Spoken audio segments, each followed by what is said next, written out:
Hindi ka ba papasok, anak?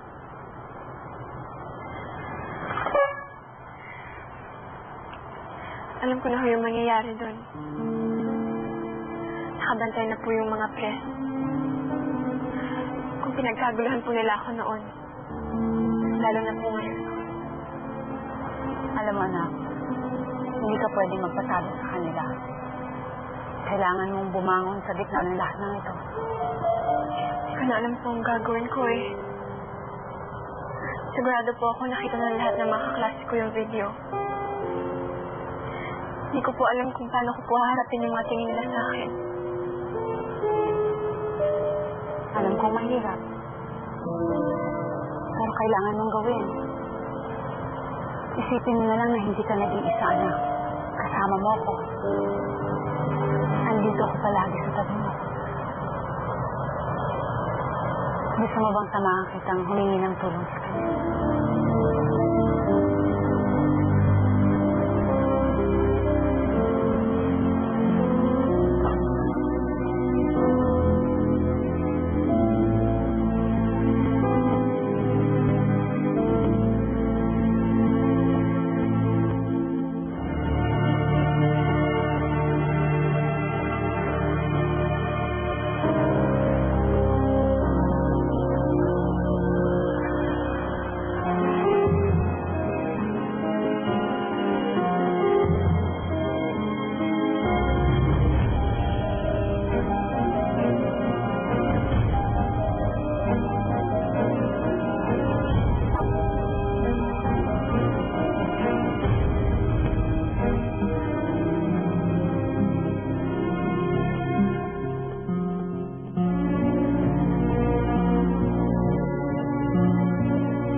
Kuya, ringnan niyo yung telepono.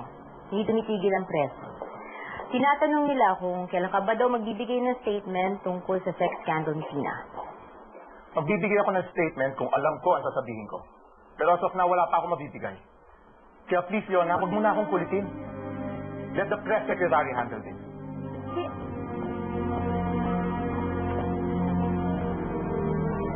Simula nang dumating si Tina dito, hindi na tumigil ang ganitong problema. Naaawa na ako sa'yo. Mainit ang ulo ko, Leona. Please, huwag mo nang nagdagan. Excuse me, Mr. President. Dumating po si Jo Marie. Humihingi po ng audience with you. Kung may panahon daw po kayo.